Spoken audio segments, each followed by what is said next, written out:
سورۃ البقرہ میں دوسرے رکوع میں مور لگا دی اللہ نے ان کے دلوں پر، کانوں، آنکھوں پر پردہ ہے، اس کا مطلب واضح کر، مطلب واضح ہے اس کا کہ جن لوگوں کے اندر کفر پکا ہو چکا ہے تو ان کے کانوں پر مور کا مطلب وہ حق بات سننے کے عادی نہیں رہے،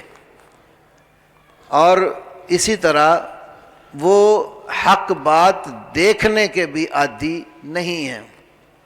اور حق بات کو قبول کرنے اور سمجھنے کے بھی عادی نہیں ہیں۔ تو یوں سمجھو کہ ان کے دلوں پر اور ان کی کانوں پر تالا لگ گیا ہے، اب سچی بات ان کے اندر داخل ہو کر اثر نہیں کرتی، اور آنکھوں کے اوپر پردہ پڑ چکا ہے، وہ حق سے دور رہنے کا پردہ ہے کہ وہ سچی بات دیکھ کر بھی نہیں مانتے۔ تو یہ کافروں کی صفت اللہ نے سورۃ البقرہ میں بیان کی ہے۔ اللہ تعالی ہمیں حق بات سننے، حق بات سمجھنے